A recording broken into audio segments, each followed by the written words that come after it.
Hi friends, welcome to our channel. బెల్లం పానకం ఎలా రెడీ చేసుకోవాలో చూద్దాం. ఫస్ట్ వచ్చి బెల్లం తురుముకొని పెట్టుకోవాలి.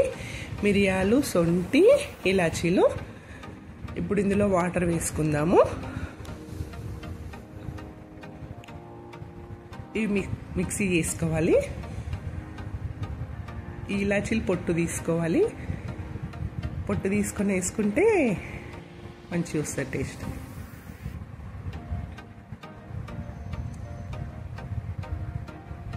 ఇష్టం ఉంటే సోంపు కూడా వేసుకోవచ్చు ఇందులో. ఇది హెల్త్ పరంగా కూడా ఆరోగ్యానికి మంచిది.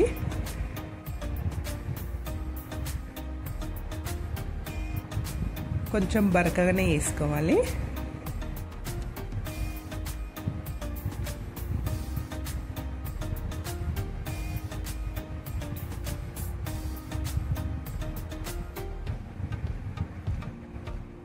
ఇట్లయితే మిక్సీ వేసుకున్నా. ఇవి బెల్లం గడ్డలు మొత్తం కరగ తీసుకోవాలి. మంచిగా కలుపుకోవాలి.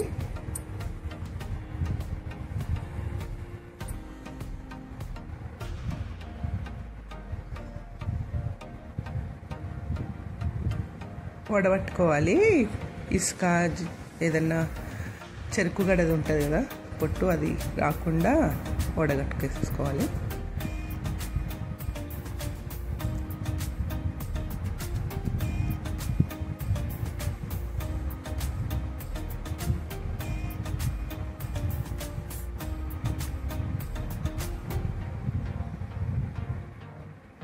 మిక్సీ చేసుకున్న వీటిని వేసేసుకోవాలి.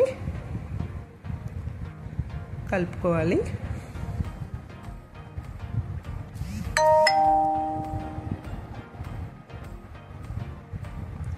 కొన్ని వాటర్ వేసుకొని ఇట్లా మంచిగా కలుపుకోవాలి. లైక్ చేయండి, షేర్ చేయండి, సబ్స్క్రైబ్ చేసుకోండి. శ్రీరామనవమికి బెల్లకం పానకం, మామిడికాయ పులిహోర. ఫస్ట్ కొంచెం నూనె వేసుకుందాము. మనం ఎంత వేసుకుంటామో దానికి తగ్గట్టు నూనె వేసుకోవాలి. నేనైతే కొంచెం చేస్తున్నా. నూనె కాగంగానే వెండు మిరపకాయలు,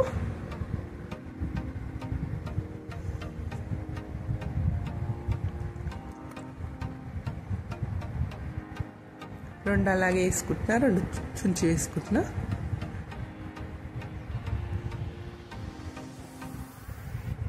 ఈ వెండు మిరపకాయలు వేగంగానే శనగపప్పు వేసుకోవాలి.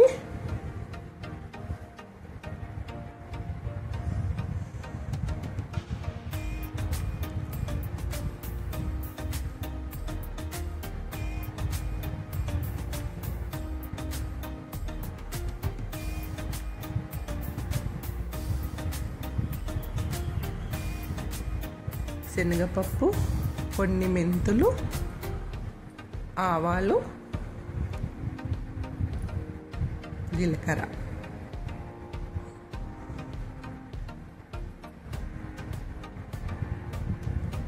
కలుపుకోవాలి ఇట్లా కొంచెం. పల్లీలు.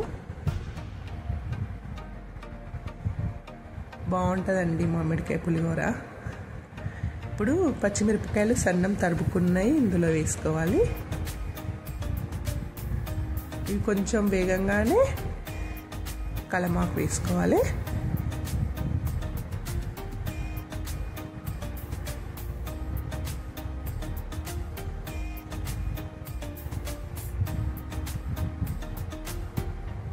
కొంచెం ఫ్రై కాగానే ఈ తరిమి పెట్టుకున్న తురుము వేసుకోవాలి.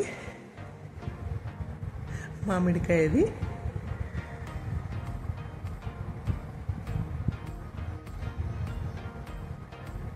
పసుపు వేసుకోవాలి.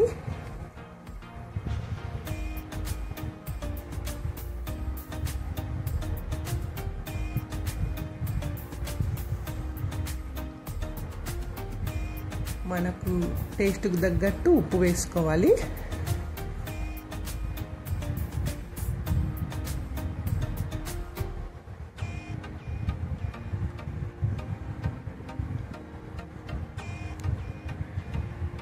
కొత్త బియ్యం అండి. కొంచెం నేను పూజ గదిలోకి వెళ్ళి వచ్చేసరికల్లా అంత అన్నం మెత్తగా పొంగిపోయింది. మళ్ళీ వేరే గిన్నెలో వండినా.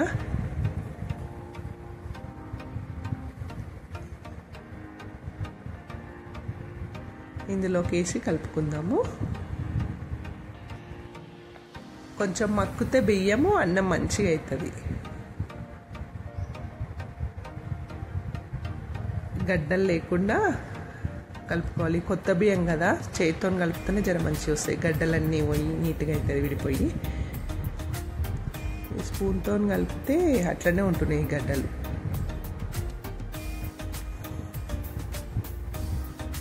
అసలు చేతితో కలుపుతున్నాక గడ్డలు విడిపోతలేవు.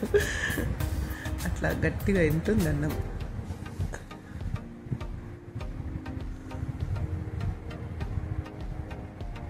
ఇష్టం ఉంటే ఇందులో జీలకర్ర మెంతుల పొడి కూడా వేసుకోవచ్చు, ఇంకా బాగుంటుంది టేస్ట్. కొంచెం ఇంగువ కూడా వేసుకోవచ్చు.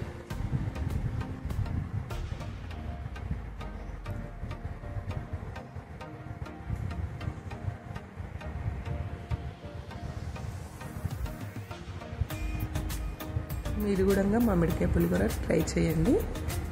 బాయ్, మళ్ళీ వీడియోలో కలుద్దాం.